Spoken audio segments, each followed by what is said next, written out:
గారు కూడా 75,000 అదనపుగా ట్రైబల్ సార్లు ఇవ్వమని చెప్పారు సార్. 1.8 1.8 అంటే 1,80,000 సరిపోవట్లేదు, అదనంగా ఇంక ఇమ్మని కదా, అదే కదా మీరు అడిగేది. దీని మీద అంటే అలా కాదు.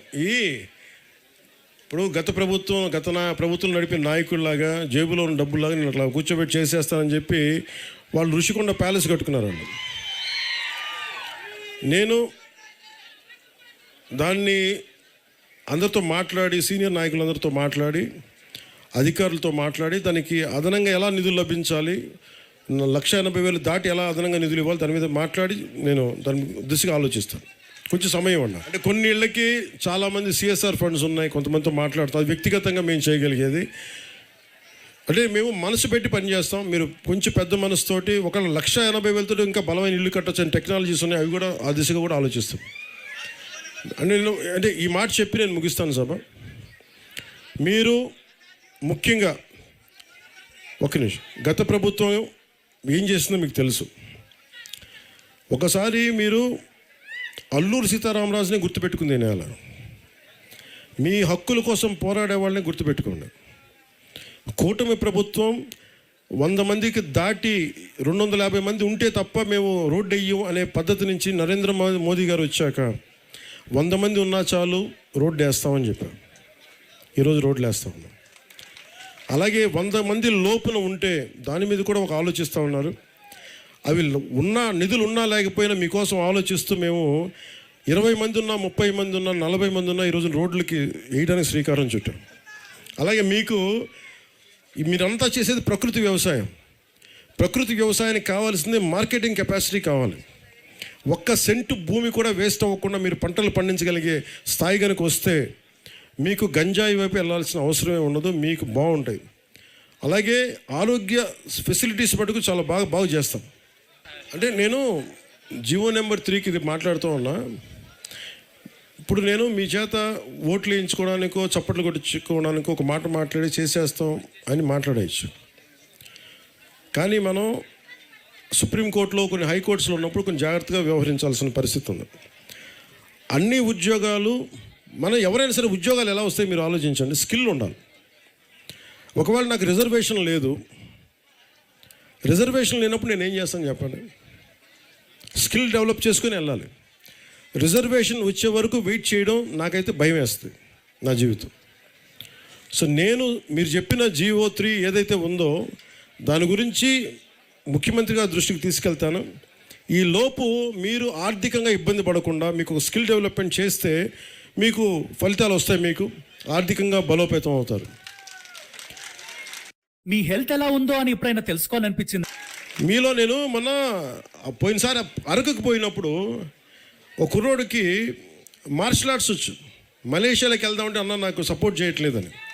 అలా ఎంతమంది మీరు ప్రతిభ మీలో ఎంతమంది ఉందో మీకేం తెలుసు? మిమ్మల్ని మౌంటైనీరింగ్ పంపించామనుకోండి, మీరు ఒకటి తెన్సింగ్ నార్కేలా ఉన్నారేమో. మీ ప్రతిభ పాఠవాల్ని బయటికి, మీ సమర్థత బయటికి తీయాలి. మీరు గొప్ప రన్నర్స్ ఉన్నారేమో, మ్యారథాన్ రన్నర్స్, గోల్డ్ మెడల్ సాధించగలరేమో. మీరు గజయితగాళ్ళు ఉన్నారేమో, సైంటిస్టులు ఉన్నారేమో, లేదంటే గొప్ప IASలు IPSల స్థాయి ఉందేమో, గొప్ప పోలీస్ అధికారుల స్థాయి ఉందేమో. ఇవన్నీ మనకు తెలియదు కదా.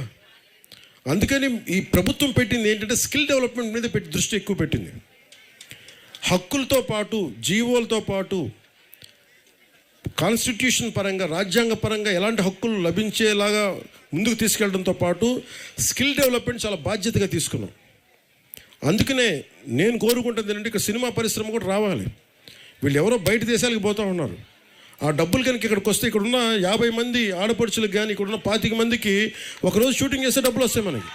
సో ఇట్లాంటివన్నీ ఆలోచించి నేను టూరిజం కూడా డెవలప్ చేయాలి, విదేశీయులు రావాలి, ఇవన్నీ ఆలోచించి మేము ముందుకు వెళ్తూ ఉన్నాం. మీ సహాయ సహకారాలు కావాలి, మీరు అండదండలు కావాలి, మీకు అభివృద్ధి కావాలి. మనస్ఫూర్తిగా కోరి మీకోసం నిరంతరం పనిచేస్తామని తెలియజేసుకుంటూ ఇక్కడికి వచ్చిన కూటమి నాయకులందరికీ పేరు పేరున తెలుగుదేశం, జనసేన, భారతీయ జనతా పార్టీ నాయకులందరికీ, సర్పంచులకి, ప్రతి ఒక్కరికి పేరు పేరున ధన్యవాదాలు తెలుపుకుంటూ వేదిక పైన ఉన్న గౌరవ ఎమ్మెల్యేల గారికి, ఎమ్మెల్యేస్ అందరికీ కూడా నా నమస్కారాలు, హృదయపూర్వక ధన్యవాదాలు తెలియజేసుకుంటూ ఈ కార్యక్రమాన్ని ఇంత విజయవంతంగా చేసిన మన కలెక్టర్ గారికి, ఎస్పీ గారికి, ఉన్నత పోలీస్ అధికారులందరికీ కూడా ధన్యవాదాలు తెలుపుకుంటూ, నిన్నటి నుంచి ఈ రోజు దాకా దారి పొడుగున ఉన్న ప్రతి కానిస్టేబుల్ కూడా చేతులెత్తి నేను నమస్కరిస్తూ ఉన్నాను.